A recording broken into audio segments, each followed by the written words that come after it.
All right, everyone. Derek from Make Media Studios. We have another podcast for you today. I'm here with Trevor Rock, a local director and filmmaker here in the South Bay area. One of the first directors I worked with, and an overall just a great person. How you doing, bud? I'm well, thank you very much. How are you doing? I'm doing okay. I mean, besides the fact that we just had to troubleshoot the internet like crazy. Yeah, that's my end. I got kids. I apologize now. The kids are doing school because we have to stay home. Well, I think it was me too, because my internet, I need to start using my cell phone as a hotspot. So this helps. The last connection was so choppy, but this time actually looks a lot smoother. So, perfect. Anyways, what I was wanting to go over with you today is just talk about our history a little bit, or maybe like what you started with filmmaking. Can you go through that until you've met me? Well, give me everything. It was very amateurist. So we're using big words today. Yeah. Just doing GoPro stuff, dirt bike videos, adding in music, and nothing exciting. Gathering, if I was with a group of riders or something, gathering it up and just making a dirt bike video that way, or where we're racing. And that's how I got into it. So it was very, very limited, very easy, nothing to it. When how long before Slow Death did you start kind of fiddling with the filmmaking stuff? Holy crap, years. I've been just dabbing. I'm really just dabbing. Not knowing how to do the craft, but wanting to do more, always wanted to do more. It's movies. Mm-hmm. And actually, I think the real thing about it and what got me to do Slow Death was I'm having a beer with my cousin and we're like, man, how do we live forever? I mean, you're having those drunken moments. Yep, how do you live forever? Yeah, exactly. And I go, the only way you can do it is either video or audio. So you either have to make a song that can last forever, or you make a movie with yourself in it, or even not even being in it, but having the creation. And because good Lord, how many movies are out there that you're like, oh, I totally forgot about that, and there it is, right. And somebody will watch it somehow, and that's how my movie career started. I agree with that. Like, I thought about it too that way, actually. Like, I kind of always I was in the Navy. I did electronics technician. I got out to be an engineer, and I was just always working my ass off doing all these things. But I realized I wanted to do something. I only live life once, right? And I wanted to do something that I felt like I liked and loved, and maybe, I guess kind of live on forever too. I would love to. And I hate to say it like that, but it is our own immortality. And that's where it is okay, what do we do? And what's our legacy? Yes, we hope to have kids and all that goodness crap, but honestly, nobody knows who their great grandfather is. We just know stories. You know what I mean? And then that by the fourth generation, they're not even gonna know who that guy is. So how do I do it? Where you could go, hey, check this out. Your grandfather made this. Right. Whatever it is. Right. He's the inventor of the Band-Aid or right. Or, and then they can watch the slap and they can see you being a zombie in my film. Exactly. That's yes. And so you can pass on. That's funny you bring that up because we took so many still pictures of that. We have a digital picture frame that's just dedicated to all movie shit. And really? I'm not kidding. And there's more because we had a bunch of friends that I brought along too that are in it. And so they're like, oh, you can have that up. I go, heck yeah, are you kidding me? I thought about re-releasing it on my Make Media page. I'm going to remaster the first one and the second one and edit them a little bit again and re-release them. I don't know. We'll see. That's a good idea, but I'm on the other part of it too is that, you know what? Yeah. Been there, done that. It's time to move on to the next one. I agree. That's the same thing with me making these videos on YouTube now. It's kind of like I try to do these 2 a week. I make the video, I move on. It's hard. It's also a challenge for me to get better at getting something done right the first time and then just moving on. If there's a mistake, that's it. I learn from it and go on to the next one. Exactly. Well, I did a whole movie where I had as a chase movie. The movie before I did the chase movie, I wanted to learn more about lighting because I messed up the lighting so bad. I blew up the red. The red was blowing out. You're like, what? I do not know how to use a camera. I'm like, I do, but too much light, not enough light. So I did a whole film at night on purpose so I could learn on how to use a lighting to adjust it and whatnot. And so, and I'm really strong believer that you got to learn how to do it now, not in post. I want to do it. If we do it correct now when we're shooting, That's less work I got to do in post, other than color correcting and whatever, But color correcting or adding a look to it and like some kind of exactly. Adding something more to it. But yeah, you want to get it as close as you can in frame. Funny you say that, because like I went and I met this when I was in school, I met Harry Matthias, which is he's a cinematographer at my school, and he taught us the camera. We shot with an Alexa, and he was an older guy. He actually shot Ernest Goes to Camp back in the 90s. You know what I'm talking about? So he actually got tapped by Disney to make a couple films. He wasn't proud of the film, but he was the cinematographer. He said he had to do it. He owed them or something like that. But anyways, he told me the way it works in Hollywood, at least back in the day, and still probably today, is that they look at dailies, right? So they always start a production on a Friday, because they have the cinematographer, the director, the first day of shooting's on a Friday, so they can do only one day of shooting. The dailies come back, and the studio has all weekend to decide if they're going to keep that cinematographer or they're going to throw him away, because it all matters on what's on that frame, like what you got in camera. Don't worry about post. As a cinematographer, don't say you're going to change it later or color correct it to make it look better. If you don't get it right in camera right off the bat, in Hollywood they'll fire you. They'll get someone else. That's and how many times have we heard it that we're filming? Oh, we'll get that in post. We'll get that in post. We'll get that in post. Man, I hate that line. That's like, that's one of my worst. Don't tell me that. You know what? If we can do it now, and it's going to cost me 5 more minutes of setup to do it, let's do it. I don't want to do it in post. And we heard that a lot on Slow Death. We can get that in post. I don't want to get in post. Let's just do it now. Right. Just think about that blood shot we had on the guy's stomach. Oh my God, it was terrible. Right. Yeah. And that was hard. Trying to get that in post. Coming back in post, and how many people worked on that thing to get it finally? And then it was like 28 shots. Still, 28 seconds. No, not even that. It was like... No, it was a lot, though. 28 frames. It's 28 frames or something like that. Something big where they had to 24 frames a second that they had to track this thing on that guy's stomach. Exactly. And it was huge. It was a big deal because now it looks digital. And you're like, and don't get me wrong, I love CG. It can save a lot of stuff. But our CG right now is also kind of beginner CG. Oh, yeah. Absolutely. Well, I don't have a team behind me. 8,000 guys who we're building an Iron Man movie. You know what I'm saying? But still, our CG is small.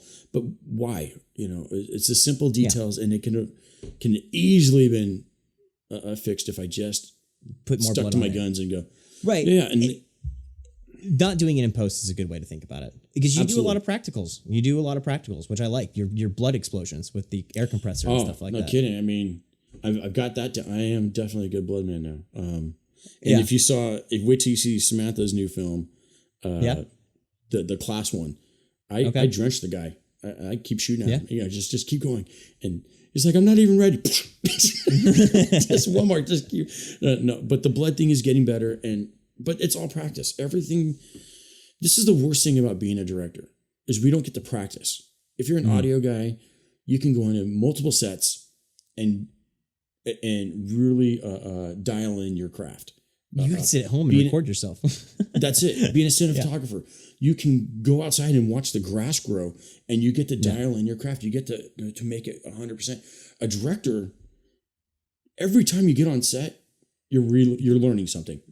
And I know it's not that simple, because we all have but working with you makes it easy, because here's my vision, make it happen. Right. And then you build it on the screen, and I don't like this. We need more light over here. We need not enough light. It's too much light. I get to work with, and that's what makes a cinematographer so priceless. Is that team. It's all a team effort. It really is. It is. But you as a director, I've got to give you the ideas. What's in my head? This is what it's supposed to look like, and how I want it to go. Right. And you're. You know what I mean? And I know that's why we work good. This is what I'm looking for, and here it is, and boom. So right, and that's definitely what a cinematographer has to do. It needs to translate what the director's thinking, put it into the camera, so that later when he puts it in the computer, he goes, "Yeah, that's what I was wanting," or at least when he sees it on set in the monitor, that's what I wanted. Yeah. Oh my God! I'm excited to make more stuff. Well, that's funny, because I just I'm making So I've written 4 scripts in the last, because we have the kind of time right now. Yeah. I've written 4 scripts and none of them have been approved yet to go ahead. So I feel that I need to approve them yourself. Yes. I got to tell you, whatever I write, I want to build. I want to make that. Let's go make that. You know what I mean? That's the artist that I am. That's the artist that you are. We can actually create the things right now because we're kind of on smaller budgets and we have our cameras. Yes. I write something, I make it. Like, I don't think I've written anything that I haven't just been like, all right, I'm going to set that off to the side. Once one idea comes in my head, it's hard for me to move on to another one. I have to do that one. Like, it's like, I got to make this film. Well, that's because that's the builder that we are, or the problem solvers that we are. We started with nothing. We've created the blueprint, which is the script, right? Now it's time to build that project. And what can I do? And you and I both have a network of friends. Hey, what are you doing? I know this and that, blah, blah. I'm here for you. And that goes to the conversation you had, Juan, the other day, is that, you know what? We do a lot of stuff for free because we know my right hand's going to wash the left. You know what I mean? I know that. Show up on Derek's set. Doesn't matter how long it is. 2 weeks, 5 weeks, 100 weeks. 100 weeks. Yeah, right. Whatever it is, because you know what? You may need him to help you out. And it may not be for whatever. I just need you. Hey, can you stop by the pizza parlor on your way home from work? And drop something simple. You know what I mean? I know you and pizzas. That's your. Oh my God. You gave me so much crap on sets. Hold on. This is. Hold on. This guy comes to my film sets when I first started, and he's like, "Where's the food? Where's the food?" That's all he would do for like the first 4 hours is complain about where the food was. Wait. It wasn't that. No. There was food there. Let's get that last one out. What was the name of that film? I forget the zombie one. My slap one, the slap one that I made. Yes. Slap 2. Was Slap 2? Yeah, slap 2. Slap 2. Okay. How many people were on set? 10, 12. Oh, no. Yeah. No. Okay. Well, let's call it 15 because I feel it was big. 15 people on set, right? Yeah. And he goes, and what is, we know that we have to feed our cast because we don't want them to leave. And we're also not paying him. So the main thing is we're not paying them. Yes. We get there and there's only one pizza. One pizza for 15 people. We're like, okay, this pizza, salami sweet or pepperoni, this pizza. And that's the big joke. I only do it because it's funny. And then I did the poppy and I had 2 pizzas. So. Yeah, 2 pieces. Yeah, for 15 the budget, people. The budget got bigger. So exactly. It's okay. So that's but no, we know not to we have to feed our people. But I just love busting your balls because that's what I do. You know what I mean? Yes, Trevor, you beat the horse. I go, yes, but it's not dead yet. Yeah, but now I know to bring food, especially if I'm bringing Trevor. Hey, I have a quick question. I wanted to kind of dig back on Slow Death again. I was, how did it come about? You told me how it came about, you and your friend immortalizing yourself in film. No. So we talk about it. Like, okay, how do we do it? And that's how, but I made a poker movie before that, which was Terror. No, that was a good one. I like that one. I thought it was a really good film. It's not the only film that I've made that I'm like, this is just dumb. I can't believe, people like this. Are we all watching the same films? Yeah. Well, when you see something 100 times when you're editing it, by the time you're done, you never want to see it again. So what it came up to, how this came, the whole thing. So right away, let's tell you now, Slow Death is an award-winning film. I can't believe it won a ton. It's a Wild West film. Congratulations. Yes. Well, no, that's you too. You were part of that whole team. It was my first time being the first AC. It's my first time really directing also. Because what did we have? We had 150 people on set. You had full catering. You had everything. I begged, borrowed, and stole to get that film made. Yeah, how'd you fund it? What was your kind of cost on that? Because like for some people that think about making their first big production film, like how did you? Because like what was the difference between the poker one and that one? Because so we went large scale on this. Right. I'm on the main set. Let's go big or go home. You know what I mean? We'll have to sell the house and cars and dirt bikes to do whatever it doesn't. We are talking about films. I don't care what it is. If you're want to climb Mount St. Helens, you'll find money. You'll find it's there somewhere as long as you have the drive to get it. So that film, I had a budget of $5,000 on it. If I didn't beg, borrow, and steal from everybody, that was close to no joke. We did the numbers. It's a $30,000 film. Yeah, I can agree, and that's on a low rental. Oh yeah, and I think that's on the low end too. The rental of the facility, it was a Wild West town that we found in Hollister. They were very kind to give us the place. They just gave it to us. That's cool. As soon as I said I was a student, she's like, "Oh, you have no money. Let me show you what you can have." And then you came with all your shit, and everyone's like, "Wait a minute." Exactly, no joke. I showed up, tent set up for the. You had a trailer there. Your trailer. I brought my trailer because I knew I wasn't leaving the facilities for. Right. We were there for a week. I wasn't leaving facilities. How many horsemen showed up? You know, they all came with their horsemen. They were camping out there with the horses, right? Camping there also. I mean, there was a ton going on. And the lady that came, that we ran the facility, she's like, "This is quite a production." I go, "Everybody has volunteered their time and energy because people they want to act. They want to act. They want to be part of something. And when you get a crew that big, it's infectious on how many people want to come.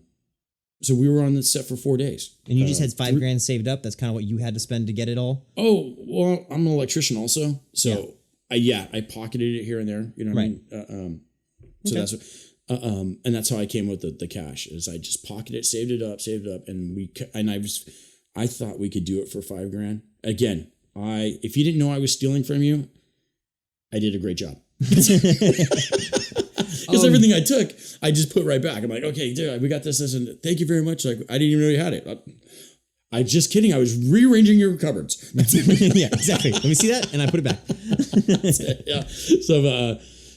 But the way that story came about is that after the poker movie, I was like, "Okay, you know what? We need to do something big," and I wanted to do a Western. I've always wanted to do. I'm in love with Westerns, so let's do a Western. And I got together with my writing team, who's Kim, and she goes, "Okay, great Western." In her mind, she's thinking a modern Western, electric guitar, this and that. I'm like, no.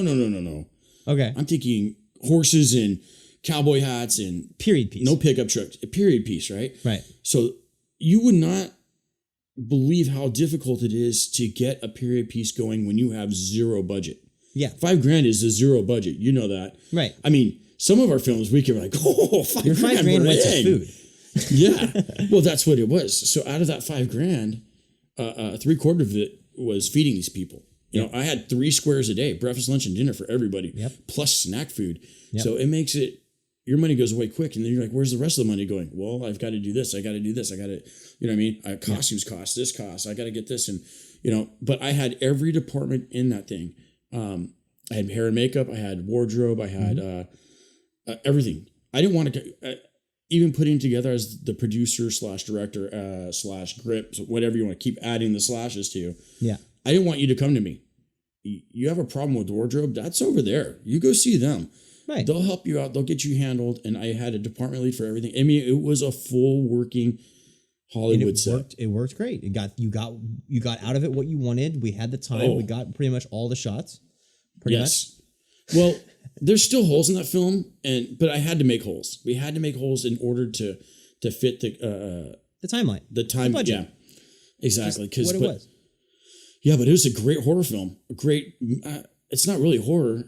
It's Western. Suspense. It's a Western drama. Yeah. It's a Western drama. It's fantastic. It's fun. I didn't realize. It's after the fact, and you're like, after hours and hours and hours and months of doing it, you finally realize of what it was. But anyway, so we wrote it. I wrote it. It took 6 months to write. Another 4 months to develop for the end result. Oh wow! Oh, that's actually film it and edit it. So Another 4 months. Saying everything. Wow. We'll call it close to a year. So you know that film we shot almost. It's been 2 years, almost 2.5 years now. Yeah. It's like my whole cinematography experience. Like I started there.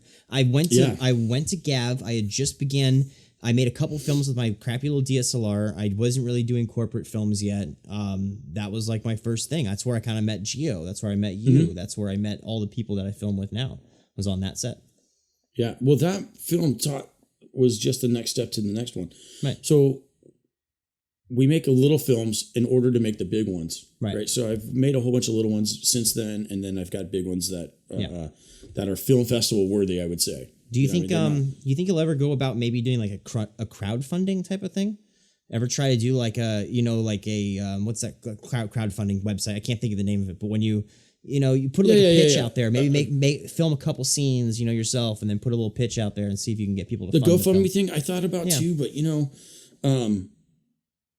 See, this is the generation thing, as I feel that, and I know it's probably straight up ego too, is, you know what, if I can't do it myself, then it can't be done type of deal. But I'm learning in school. I'm watching about a lot of these directors though that, you know, are, you know, the short film Academy Award winners and stuff. And the ones that got there, their first films that I've seen are a lot of crowdfunding. At least they get the community together. They get some crowdfunding, you know, things like that. You get Gilroy to be a part of it, you know, things like that. Yeah. Like, well, I'm trying to develop my own brand now also with Rock Productions. And so it's great. And I have great supporters. Mm-hmm. Not only that, but I got a huge network of people that they want to help. Right. So where I don't have to pay for a location, that's dollar bills, right? That's worth something already. Absolutely. So getting a lot of that helps. But yeah, I've thought about the GoFundMe's, or what was it called? You said crowdfunding? Yeah. Crowdfunding is the type of GoFundMe is the form of that. But I just seen a lot of that, and I was wondering, because I wonder about getting to that point eventually.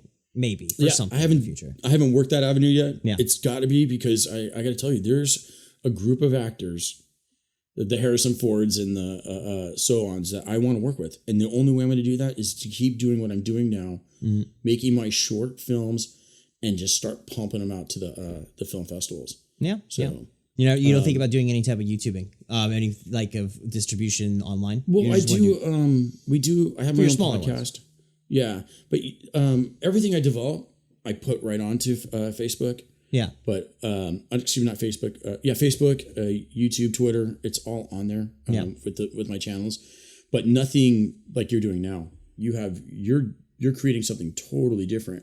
I'm also doing educational content. Like, yes, I'm trying to do educational. This is good. It's a start for me. At least that gets me, the educational content builds me a brand that I can then start making other shorts using who I meet in this realm and things like that. That's the way I'm thinking about it. I mean, remember I was talking about cameras? Mm-hmm. Side story. Talking to Juan now, I wanted to buy like another $4,000 DSLR or something like that. Yeah, you're looking at another Sony. Yeah. I think now with what I have, I'm going to try to stick with this camera for a little bit longer because it's still working out great for my corporate stuff. But I really want to take that next leap. So like, it's like, I told my wife, I was like, I think I'm going to start saving up for it. Like 10 months from now, try to get a used $10,000 camera. Like I'm going to try to get like a bigger something. Eventually. Well, yeah. And that makes it, that goes back to the point that we had before though, is that, you know what, we are DSLR people, because it's in our budget, but holy crap. It seems like almost everybody, unless you is using DSLR. Everybody's using DSLR because it's an affordable camera that can do multiple things. Right. So it's a great platform. To expand my business, my idea was to get a bigger camera so that I could start getting those bigger, larger clients that pay the camera. Do you know what I mean? Because they do. Know, and I hate that stigma because it's true. It really is. As long as you don't show up to set with a goddamn iPhone, you're okay. Right. Okay. That's where I'm at with this. But then again, like that's the crazy thing. I just watched, like I had to watch for school Tangerine. It was an older movie, 2015, shot with an iPhone 5S, anamorphic lenses put on the front. Of course, they rigged it out. I mean, but no, actually they didn't. They had it on they just had a camera, anamorphic lens. But that camera is in the Academy's museum right now. Yes. It's crazy. But that's like 1 in a million, right? Or like that's that 1 in 1,000. Yeah. Well, I shot that I just told you that chase movie. I was working with light. Well, I had the light so low or so high rather. It's still the digital noise on my DSLR. It was bad. I'm like, oh, are we going to have to scrap this whole weekend? What did I do? I reached in my pocket, got my iPhone out, and I filmed the whole thing on iPhone, and you wouldn't even know it was there. Yeah. But like you said, you need a bigger camera in order to get the bigger client. Right. I can't show up on my set with an iPhone going with paid actors and actresses going, hey, we're going to film this on my iPhone. How do you feel about that? Yeah, exactly. I mean, unless they know that off the bat, like that's what you're going about. But I think as long as you have the production and the team and the story, you could maybe pull it off.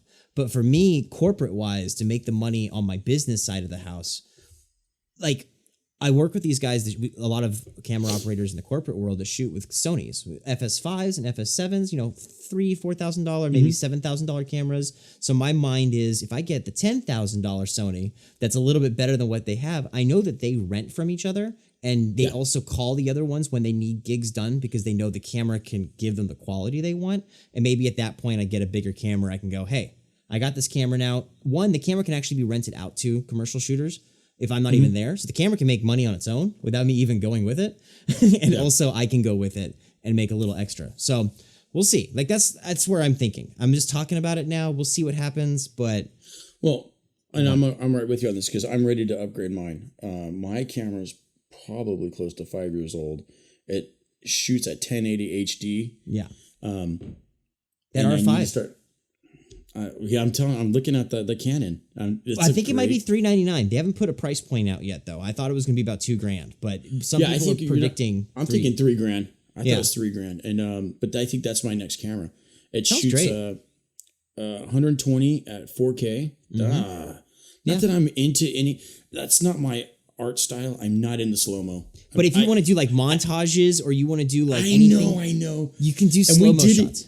We did a slow mo for Slow Death, and and I'm like, this is stupid. you got to do it right. I think it's really hard to get that slow mo to be just right. But like, you could do some really cool action scenes where you like slow down the punch and then speed up, and I don't know, there could be some cool shit. I'm watching.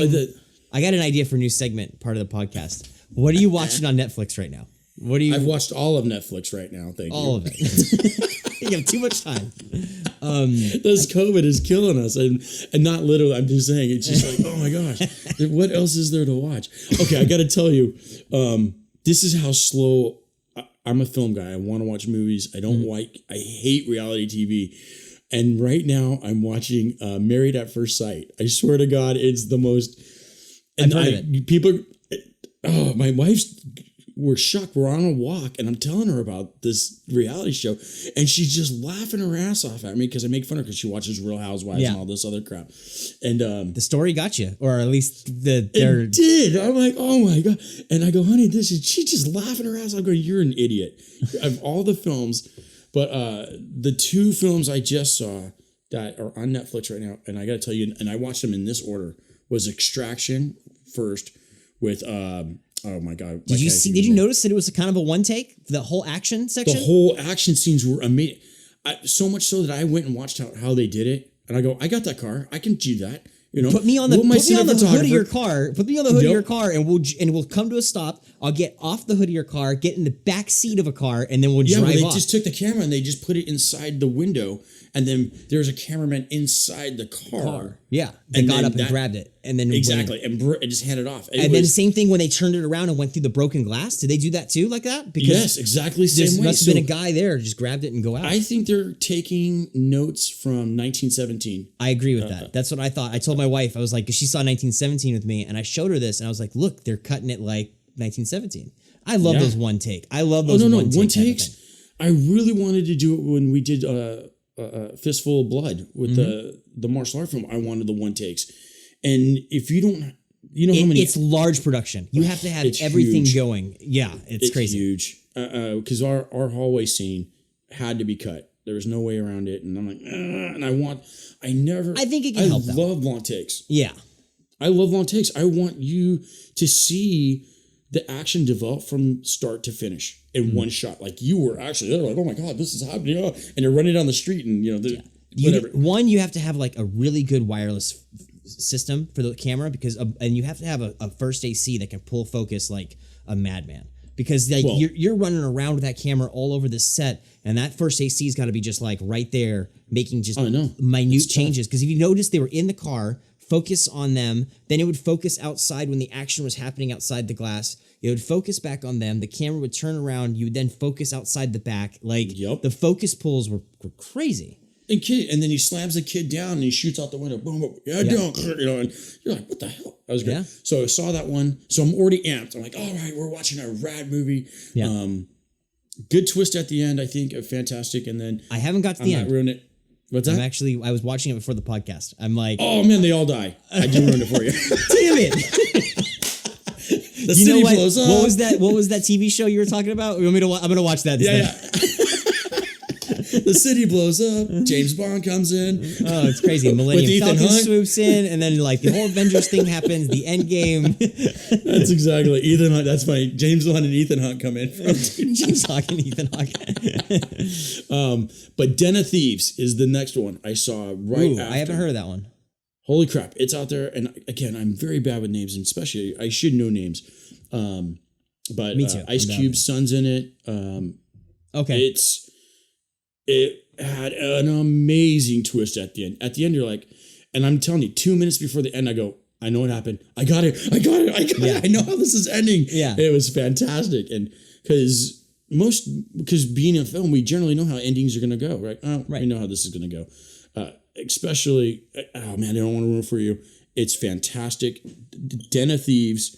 It's a great cast. It's a strong cast. I'm gonna put it on my list of things to watch because I got time right now. It's really good. And then I just watched, and my third one I just watched, which was funny. It was recommended by Gio. Oh my god, it's a Marilyn Monroe movie. You talking about Hollywood? The TV show Hollywood? No, wait. What are you talking about? Marilyn Monroe did a film. Marilyn Monroe, right before. Yeah, she was pregnant during it. Oh wow, it's an older film. Yeah. Oh my god, it's right there at the tip of my tongue. This is what we need. This is when I wish I had a podcast like Joe Rogan where I can go, Jamie, Google that. Yeah. No, look, I'm going to do it for you. I'm going to do it right. All right, Jamie, get on that, Trevor. It's but anyways, it was fantastic writing, and I'm trying to do it right. We're doing this. You got it. You got it. Marilyn Monroe movies. There she is, right there. Boom. And oh my god, I like older movies. I got to get my wife into them more. She likes the modern movies, which I understand. No, and I get that too. And as a film, I think as a film person like us, we like to watch the older ones to see the stories that were told. Well, yes, but I'm it's nice to go back because this. Oh my god! As soon as I say this, you're gonna go, I know this movie. Where's it at? Movies, and they're gonna give me everything that she wants. And as soon as I say it, you're gonna go, because it's got Cooper in it. Oh my god, it's not here. I am not. So you put me on the spot, and I'm moving. I know. Now we're both pounding keys on this. I got it. Okay, here we go. Let's see who can find this faster. Marilyn Monroe. Something Like It Hot, gentlemen. That's it. Something Like It Hot. God dang it. Something Like It Hot. Oh my god. It's the first. You Google Marilyn Monroe movies. I did. I went to IDBM and it wasn't giving it quick enough. And oh my gosh. All right. So what about that was a good way to kill 3 minutes on your podcast. 1959. What about it? What is it about? It's fantastic. The writing on this is amazing. And there's a scene where who's the cast in there? It's Monroe. You got Cooper. Is it Cooper? Tom Curtis, Jack Lemmon. Curtis. So Curtis and Tony Monroe. Curtis. Sorry. Tony Curtis and Monroe are on this boat, and they're talking about. It's a great line, and it's a joke. It's fantastic. We're at the Grand Canyon. Mm-hmm. I took a step. She took a step. I took a step. It took 8 hours to bring her back up on a mule. Yeah. It's awesome. You're like, that's fantastic, and it's like that throughout. It's got. That's the thing about like films, man. I mean, these people have been writing forever, and that's what's great about older films. I mean, like writing is writing, and like great writing it lasts the ages. Like, that's it. But. That's back to your same thing of immortalizing yourself or keeping a story that goes past you, right? And yes, it continues in forever type of thing. Exactly, and that's a fantastic film. But those are the 3 I've been watching. The ones I'm talking about the most. But watch Den of Thieves, because it's a great cops and robbers movie. I'll check it out. It's really good, and if you like that, you like. But that's my style of film. I like action film. Like I love The Town with Ben Affleck. I haven't seen that one yet either. I'm terrible. Oh my goodness, that's he's a bank robber there and trying to go on the straight and narrow, and his people keep bringing him back. It's the whole they keep bringing me back Godfather thing, and nice. But I like that style, and it's hard to write that twist, and that's what I'm finding out as a writer. The twist, yeah. Man, so I'm at this film festival for Slow Death. I'm gonna tell you the story. Yeah, and we just finished filming Goodbye, which is a love story that I have, and which is now on a film festival story. But we're at this film festival for Slow Death, and I watch this thing, and I'm like, I just filmed that. It's, oh my God, I'm watching exactly what I shot. Obviously somebody else is doing it, right, thinking I had an original idea. Oh my God, look, it even ends this. This is bullshit. Oh. I just saw it, and I just filmed it thinking I had the, totally same idea, same principle, different way they laid it out over what I did. But again, mine's already in the can, ready to go. This one's already been released. So you're like, ah. So to come up with that original idea, like The Matrix, or, you know what I mean? Where we're like, wow, we're using 50 cameras to get them in the air. That's an original idea. That's fantastic. Even like great movies. Like I just rewatched Back to the Future. It's just a classic. You know what I mean? It's just like these stories that it's the original ideas that are really great. I've watched, and I want to do more short films because I really like a good, 10-minute, under 15-minute type of film that you can have a good story and a good. I watched this one. I have to send it to you. I can't think of the name right now. I'm not trying to spoil. Let's look it up. Not trying to spoil Who's anything. In it? He's kind of he talks to himself. Oh shoot, I can't even think of the name now. Anyways, Academy Award winning short film. I'm gonna send it to you. I'm gonna put a link in the bio so people can check it out in the podcast. There we go. But it's just got a great twist. It's got a great little ending, and you can throw a twist into a short film. It doesn't have to be a feature. Like a great twist in a short film really can make or break a cool little short. Well, we were just discussing that. We're like, okay, do we go, because most of my films are 15 minutes long. Yeah. Because really that's what I can afford. Mm-hmm. And not only that, but the timeline of shooting it is, are my people bored of me yet? Are they done working for me? It's hard to do a feature with free people because those people are going to need money for income and things. So exactly. Short film's easier to film when people can put a couple days into it, take a couple days. Yeah, Friday, Saturday, Sunday, like we did with Fistful of Blood. It's 3 days. I got 3 days. And I find that's about it because at the end of day 3, I'm ready to punch you in the face. Right? And I like that you film things in 3 days. We have a friend out there that we film with. I'm not going to say names. He may or may not have been the very first podcast guest. So go back and look and you can find out who I'm talking about. But he'll film things like one day and then we'll go a month. We'll film another day and then we'll go a month and we'll film another day. And it's like, for me, I love filming that back to back to back. I know it's harder for him with the people that he's working with. It's harder for anybody to do it. But I know for me, if I can get to slate the time and get everybody there, blah, blah, blah, and I get all my ducks in a row, right? It seems to work out good. And then not only that, but like when I'm working with you, we've already got it. We come in and we're battle ready. It's done. We know that we're gonna knock this out in the next 3 days. We have to get these shots. We have to complete. But this it helps story. me though because I've got so much on my plate that Trevor, we're not doing that shot right now. What do you mean? Yes, we are. Look at blah blah. No. We're doing this shot because we got to do.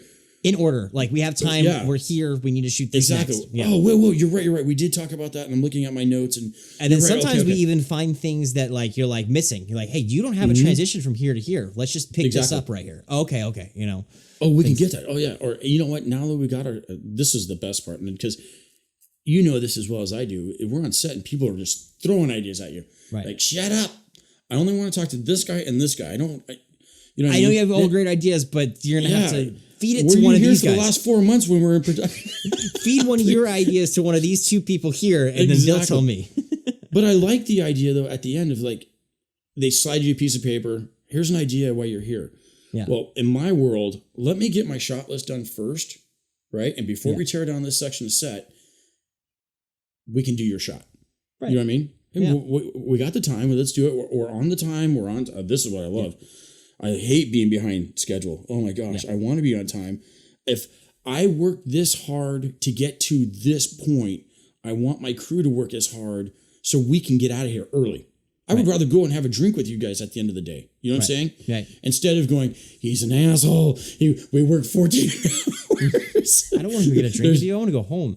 I don't want to go home. Exactly. Right. So that's the best feeling is when I can get done. My scheduled times from 8 to 5, we'll say, right? Mm-hmm. A normal day, 8 to 5, and we're done by 2 o'clock. Oh, you're happy, I'm happy. All of a sudden, I get to go home. I get to play with the kids. I get to do whatever, and I get to reset. Our wives are happy. Day. Exactly. Oh my God, right? Family, right? Wives are happy. And wait, I didn't expect you to be home until like 7. You said 5 o'clock, and some sets we've been on. Yeah. We've run 3 or 4 hours over, and right. I want to be done early. Right. Here it is, and I'm not compromising the acting. Quality. I'm not compromising my shot list. Right? I don't know how many new directors I told, never give up your shot list. Get your I'm shots. not compromising. Right? Get your shots, because you may never get here again. Yeah, your assistant director will sometimes tell you don't need this shot or something like that, or things like that. But sometimes you have. Or to you've combined it. You've combined the 2 shots on your right. shot list into one scene. Oh, okay, we can scratch that. That's fine. Yeah, but get your shots. Get your shot. Get your shot. Anyways, don't compromise your shot list. If you come in with a battle plan, you're going to save so much time. But again, you know what? It's not rare, but sometimes it's hard to do. You know what I mean? Like Slow Death. We go back to Slow Death. Good Lord. We start shooting at 8 o'clock. We're not done until midnight. Right. 1 o'clock. Well, because we had morning day shoots and night shoots. Yeah. Yep. Yeah. Well, I'm not getting a nap. You're not getting a nap. Right. Right. Because when we break the first half, what are you doing? You're out charging. You're dumping. Sunrise, we shoot exterior. Now the sun's high in the sky, we're going inside. We're going to shoot interiors. Okay, now sunset's happening. Okay, we got golden hour. Let's shoot right now. Okay, now we got 2 hours. Go eat quick dinner. It's kind of late, sorry, but we're going to now go shoot dinner. Now we're going to go shoot an evening scene, and then we can pack everything down, close everything up, and go home. That was my day 3. Our day 3 on Slow Death was like that, and that was because we had people. We had a night scene we had to shoot. We had night scene day 3, but I had a crew that were an hour and a half late on the set, and everybody's dressed and ready to go, and we're waiting for. Wasn't it a time change? No time change. It wasn't a time change. They just showed up an hour late. Just showed an hour and a half late, and then we're you know what I'm talking about. You know what I'm talking about here. Because as getting this all set up, I'm ready to go. Why? All I'm waiting for is X, Y, and Z, and. Where are they? Yeah. Where are these people at? And that's why that's why that whole moving over the time frame sometimes happens, because things change, things fluctuate, and you got to work around it. It does. And thank goodness the cast that was there, you know what, they just took it in. And that which we made, and I think that was why a couple of them were cranky. It's because lunch was an hour and a half late. Instead of having it at 12, we were having it at 1:30, 2 o'clock. But it rushes. And I hate rushing, especially on art. Oh my God, you know what? I want this shot. I need this shot. Right. Right? I understand the car's flipping over. We only get one take at it. When are we going to flip a car? Oh, don't talk. All right. I've blown up one. I know, I saw that. That was rad. Okay, so I got a good story about that. We blew up the car out in the desert, and my buddy goes, I don't think that was big enough. I go, oh, challenge accepted. Well, it took a lot to get the car in the first place, and I got to go to the desert. You can't blow the cars up in California. We gutted the hell out of that thing. There was nothing in that car. It was just metal. We left the motor in. How long is the drive to the desert where you're going to blow these things up? So where we were staying is 6 hours, and from where we booked to the dry lake bed that we went was another hour and a half. So you're looking at 7.5 hours. It's a day's drive to get just to the place. So we were there for the weekend. We went on a Friday, came home on a Sunday. We blew it up on Saturday. Right. But I didn't realize how much science was into blowing up a car between the gunpowder to gasoline ratio, because it's a gas bomb is what you're doing. Because you want the flame, the big ball, right? Right. But you want it to burn itself out, right? You don't want to be sitting there for a half hour waiting for this thing to burn out. And meanwhile, you got a cloud that's 10 miles high. No, you want the initial explosion, have it burn itself out. So it only took 1 5-pound fire extinguisher to kill it, right? Okay. That's at the end. I let it burn because all it's doing is burning fuel, not. Is it a wire ignition? You have a wire going in the car? Yeah, okay. yeah. So just a battery? When we shot that, I got a car battery, 60 foot of wire, two alligator leads. I'm not going to tell you how it's done. I'll do it off camera. We're not building a car off a gas bomb. Yeah, I don't need some 12-year-old going, Derek's podcast, they teach you how to build a gas bomb. No. Because my audience, they got 12-year-olds watching my podcast. Yeah. Well, I got to tell you, everything's fantastic. I feel safe. I got a guy with me behind, because I'm doing all the rigging. It's my disaster. If somebody's going to get hurt, it's going to be me because we're on my set type of deal. But you got to an explosive this big, size of your fist, and there's 2 leads, and you're got one alligator clipped to that one, and you're going to the second one going, yeah. Do I really want to attach this because, are you ready for that fire extinguisher just in case? And you're palming it this way, right? So you don't blow off fingers. You maybe blow a hole through your hand, but yeah. And you clip it on, you're like, and then duct tape it up. And then oh, geez. That sounds way too stressful. Oh, it is rough. And and not only that, but you're setting multiple charges. Like in that particular scene, I wanted the trunk to open up too, right? So it's just sitting there. So that's another explosive. So you're working with 2 explosives plus gasoline. It becomes stressful. And again, I don't mind taking that responsibility because I'm going to get the shot that I want. Right. So I try to push everybody away. You guys need to be back. And I brought 15, 20. I got a guy that gave away all of his old fire extinguishers. 15, 20, let's call it 15 extinguishers sitting on site. We're in the middle of the desert. 60 feet away is how long I wanted to run, right? Cameras were close, whatever, press record and move on. But I didn't. The worst thing I want. Hey, it's hard to expose. It's hard to expose for fire because you don't realize that when you do a proper exposure, when that fire happens, it's actually brighter than the exposure. So it's really hard to you got to almost underexpose to make sure you get the fire fun. Well, we were in the desert and we had weather issues. The winds were, I'm not kidding you, probably 30 miles an hour because I wanted to have a drone fly. I wanted to have a drone do an orbit around us so we can get those shots. Yeah. Couldn't get that up. One of our cameras fell. We took a red out there. That worked out great for their shot. Again, that whole thing. Yeah. Because my DSLR crapped out on me, that whole 45-second film was shot on my iPhone. And you wouldn't even know it. That's another iPhone. Do not get me wrong. iPhone or Android cameras are amazing. They shoot 4K. They're great cameras. I'm going to get an iPhone later this year for around New Year's. I put some money away already. Because once I'm going to get the newest, greatest iPhone, and then that's going to be like my vlogging camera. Yeah, but if you look at that film again, you go watch it, you would never know it was shot on an iPhone unless you really study it going, oh, look, everything's in focus. The background's in focus. Your targets are in focus because they're walking to the camera. You can adjust that on an iPhone, though. You get the cases with the little lens attachments. You put an ND filter on there. Put an ND filter on there, and you can get those cameras to get you that blur. Yeah, because I just set the camera up because I was shooting with the red. I was helping with the red shot. Yeah. Also, and doing the trigger. I just set that camera and go, and it worked out well. But so anyways, my buddy goes, I think you can do bigger. Jeez. So he gave me a car. Okay. Right. And now it's got a sunroof. So I'm like, oh, right. What if we put 4? 4 explosions in there. I want to see the car explode up and crash over. So I want to do that too. And I looked into it, and there's air rams you can get for it, and very inexpensive to build yourself, or even have it. So if the car's sitting like this, to tumble this way instead of hood over trunk. Yeah. Right. I kind of like hood over trunk. Yeah. Oh no, that's a great shot. Yeah. Right. And then that's that Christopher Nolan when they did the semi truck. Absolutely, Batman. Are you kidding me? Yeah. Oh, that's an air ram. They have an air ram in the bottom, reversed down behind the truck. They're driving the truck. The air ram goes off and kicks the back end above it. That whole frame had to be welded solid because the trailer and cab go over. There's a guy in that semi driving, by the way. No kidding. I'll have to look that up. You have to watch the behind the scenes. There's a guy driving in that semi, and he drove it. He was a stuntman, and he boom, flipped a semi. No. Crazy. Yeah. Yeah. I mean, that's a good. But Heath Ledger coming out there all drunk and stumbling and just shoots out the ground. I'm like, that's funny. I mean, yeah. Heath Ledger's great in that movie. All right. Yes. So I want to wrap this up here. I want to ask you one last thing here. What advice for future filmmakers? What do you got for them?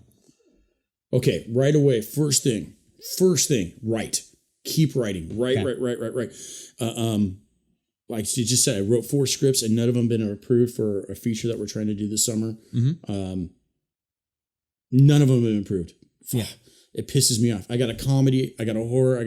Now I wrote a sci-fi. Yeah. Just keep writing. You can't be discouraged by no. Yeah. I'll tell you that now. Because you know what? Just because this guy says no, I bet you 10 down. It's like dating. Somebody's going to eventually say yes. Right.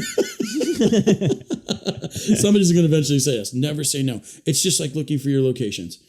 Yes, this is the place, but you got to go ask. Now, I do a lot of stupid shit like, we'll just do it and, pay for the consequences later. Yeah. But for the most part, I'm always asking. You just go up and talk to somebody. But number one thing is write it. Get it down. Okay? Get it down on paper and I say this stuff, don't come to me with an idea because it's just an idea. And thank you for the idea because now I'm going to use it in something I want. If it's on paper, that's your blueprint. It's already ready to go. Right? It's what can we do next? Write it down. Then tell me about your idea. Because then I got something physically to look at. I'm like, we can do this. Yeah. And ideas are just ideas.